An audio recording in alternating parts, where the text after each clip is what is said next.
Crowdfunding chat. And today I wanted to talk about how to run your Facebook group.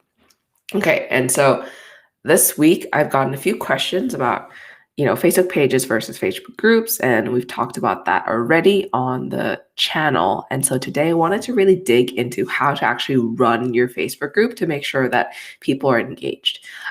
As we've known from previous videos, from other videos, and from a lot of the things that I've written on the blog itself, the Facebook group is really important to build a community, right? It's there to help you talk to your fans and kind of create a very special and kind of exclusive community with the people who you want to, back your project when you do launch.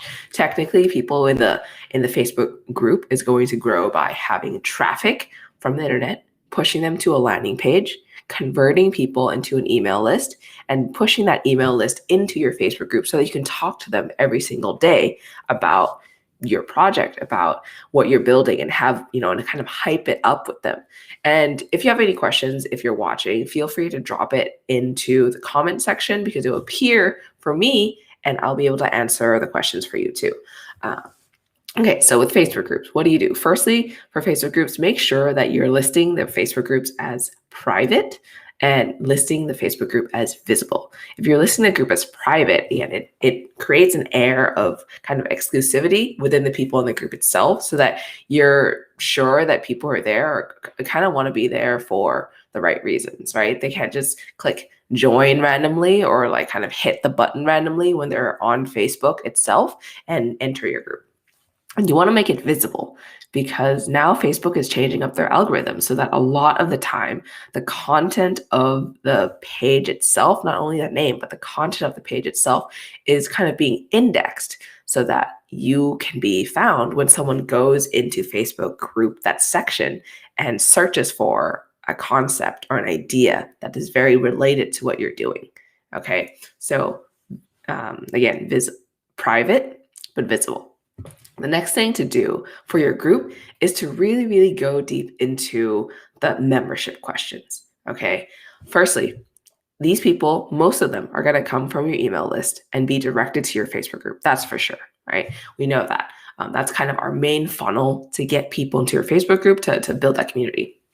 In terms of the membership questions, this is not only to kind of be a gate to block people who don't really care, but also another way to generate leads for your own project too, and for your own launch.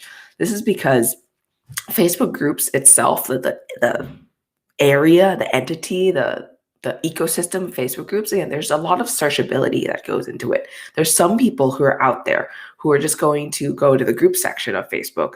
It's kind of like a forum, right? And search for things they want to join. And with this said, you're kind of getting free traffic from Facebook too. So you want to use your Facebook group as a way to capture leads and generate leads too. And so in the membership questions, there are 3 questions that I recommend you always have. The limit is 3. So I recommend you to make use of all that real estate and have 3 questions. So when people try to join your group, they see these 3 questions pop up and they make sure to fill it out before they enter your group. One of the things to put, again, is what is your email? Because if someone is so interested and they're just kind of browsing the internet and they find your group and they're so interested, they want to be in your group, then they probably will be interested in the crowdfunding campaign. To say, hey, we're launching a crowdfunding campaign. If you want to be notified, just give us your email and we'll put you on the list. Boom, another way to generate leads. Very easy, very free, organic way too. Second question to include in this group membership form is, how did you hear about us? Right? Because some people will have heard from you from like word of mouth or just through Facebook group searches or just some random place that you might not even know that people are talking about you, right? And so one thing to do is to capture this like where, so that if you know that somewhere random is talking about you and sending them to your Facebook group, then you can go and talk to that person who's talking about you and maybe like do a promotion or do a partnership or do like a podcast or a video like this together or something so that you can find more leads because clearly their audience is interested in what you have to do. And the third question I recommend to round out this three question membership question is any question related to your project. What do you want to know? Is it like why they're interested in the project? Is it what they're most excited about? Is it, do they have a similar product that is from a different brand? What is a question that you want to know and you want to find out about people who come and want to use your project, right? Just one question about your products. And then make sure to save all those questions somewhere after you are done, before you admit them, because once you do approve them, it disappears from Facebook. Okay. And so now that people are in your group, what do you do? Right? What do you do? The point of Facebook group, remember, is to create a community. And so to create a community, you have to get people to kind of know each other, right? Know each other, interact with each other, and chat with each other.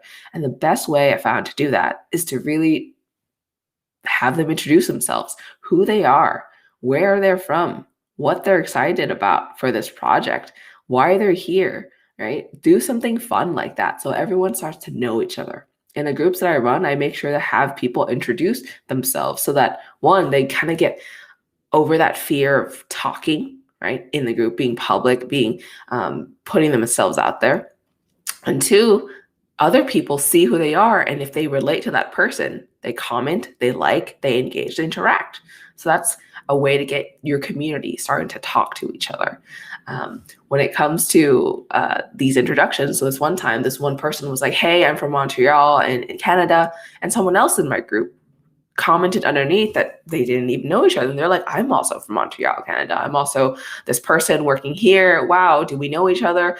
And all these conversations get started just because people are introducing themselves, right? There's that community feel when people start kind of connecting with each other themselves, not just you connecting with them. Yeah. Another thing to do is tell them what to expect, right? When someone comes into a group, you don't really know what's going to happen, but tell them what to expect. And what they can expect is that you'll be sharing stuff every single day about your project, about yourself, about the company that you're working at to bring this project to life. You're going to be sharing stuff about crowdfunding. You're going to be sharing polls. You're going to be sharing questions and asking questions so they can give you feedback about your own product.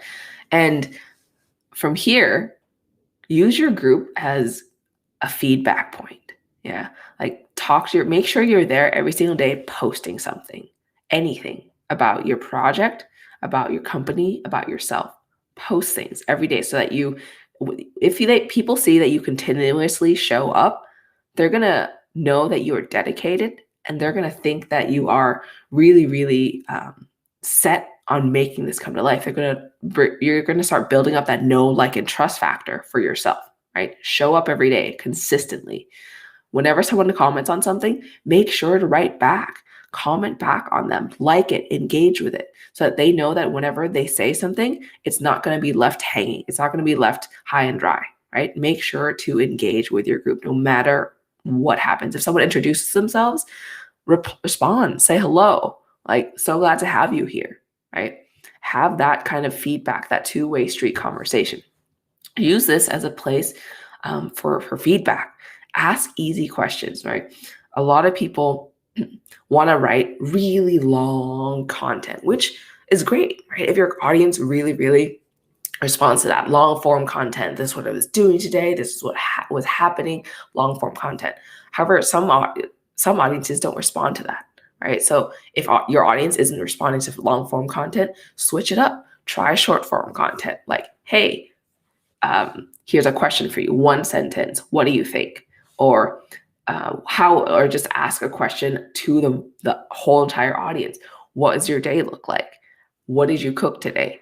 What did you eat today? What does your outside look today? What is the third picture on your phone camera reel, right? There's all these little short questions that once people do see is being answered, and it's easy, right? And they start answering, the Facebook algorithm starts pushing all of this content more and more out to them, and pushing this content more and more out to other people who are also in the same place as them, in the same group, in the same area as them.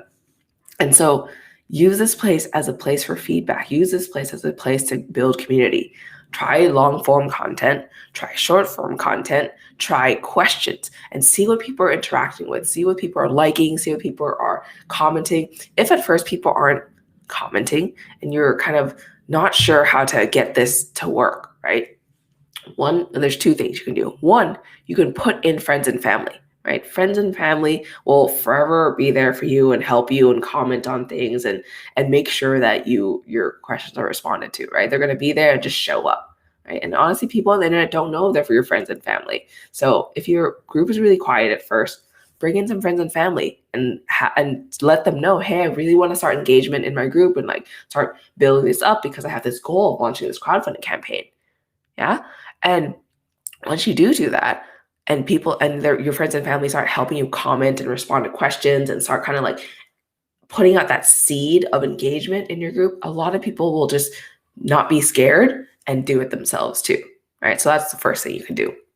The next thing you can do is that some people see groups where people are just liking things, right? Liking. There's no comments. And that's okay. To start off that conversation and that comment, right? Once you have a post, someone likes it, you can go underneath and comment and tag them and say, hey, name, thank you for the like. What about this resonated with you? Or what about this made you like it? What about this had you hearted? What about this stopped you in your tracks and had you read the actual comment itself? That itself spurs conversation because people are seeing that, oh, this person is really looking at their posts, looking at your posts and like seeing what the response is and asking for additional feedback, right? That pointed kind of conversation, that comment can get the conversation in the group going too. And again, if there's any questions about Facebook groups and how to run it and how to manage it and how to kind of get conversation and engagement going, feel free to drop it in the comments since this will come out to me live right now. Okay. And what else can you do in your group to make sure that things kind of continue moving along and things continue to really, really skyrocket when it comes to engagement and community? So people are in your Facebook group during this pre-launch period because they're excited about your project, right? So excited that they've seen an ad or heard about it. They've come to your landing page, they've subscribed to your email, and they've gone from your email to your actual group itself. So they're super duper excited about this thing that you want to launch, really excited about what it can do for them. So use this as a place to educate people about your project some more. Okay. Because at the end of the day, people don't buy what they don't understand. People never buy what they don't understand. People don't see something, are confused by it, and then are like, let me spend money on it. Right? People don't do that. People buy things that they understand, know, trust, feel secure with. And so that's what you want to do in your group, right? These people are super excited about your project already. They might have some questions still, right? And so try to tackle the project and the conversation for that project itself in various ways. So talk about what types of features are in your project, right? What kind of features there are, okay? Talk about what kind of benefits people can get from it. Don't just be like the benefit is, but talk about like, hey, if you have a bag that it has a battery integrated, you can go anywhere and not have to worry about charging your phone. Talk about how you can travel for like 30 hours a day, like 30 hours in the weekend and not have to worry about coming back and charging your phone, right? Like that kind of benefit conversation gets people to think about them actually using the project, right? So talk about stuff like that. Talk about how you're working really hard to get your project to life and how you're doing that, right?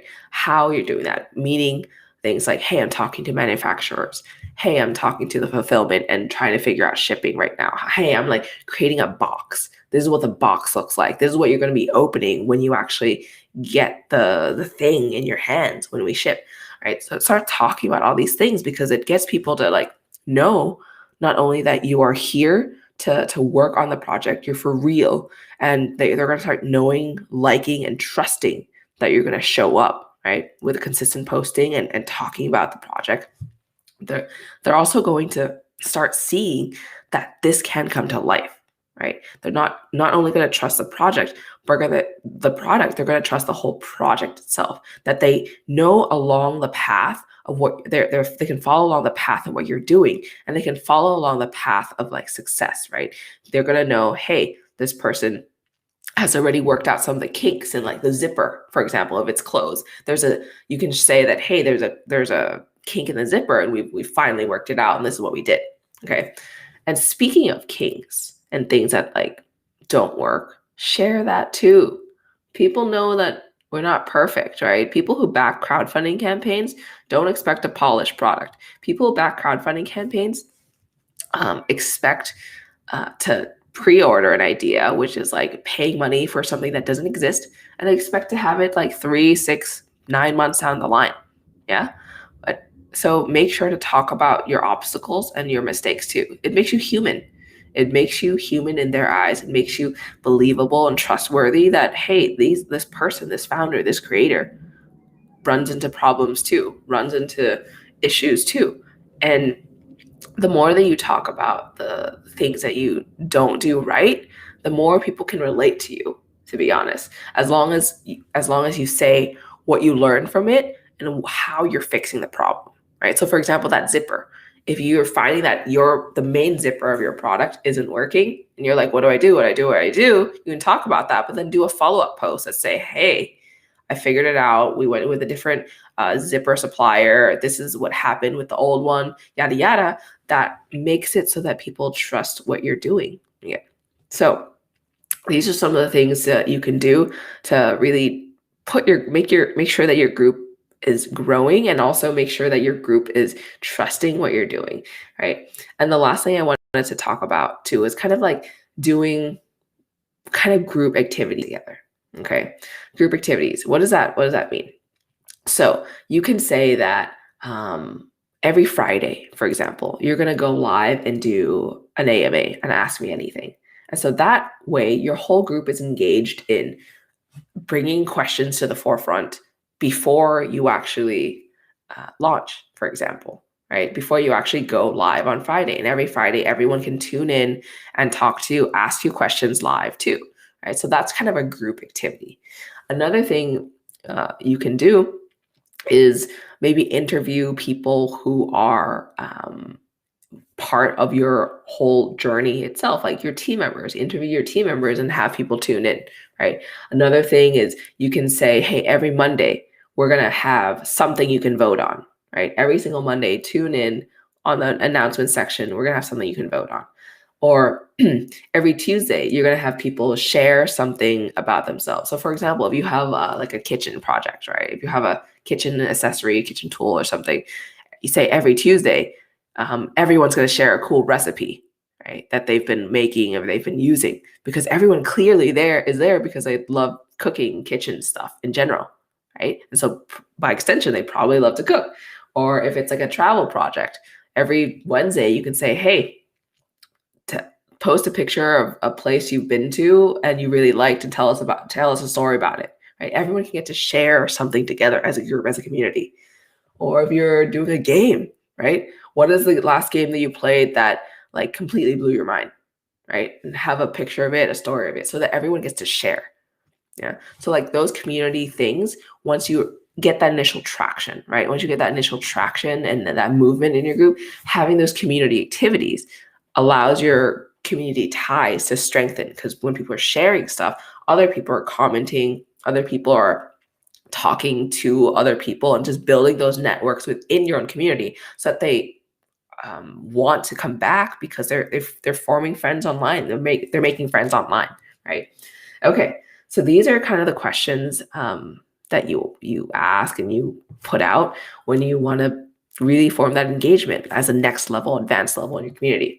But first, you got to get that engagement going. You have to get that conversation going. So this was an episode about running your Facebook group, creating engagement, creating community. If you have any other questions for this, feel free to drop it into the comments below, and I'll be sure to answer those questions. Thanks for tuning in, and I will see you next time.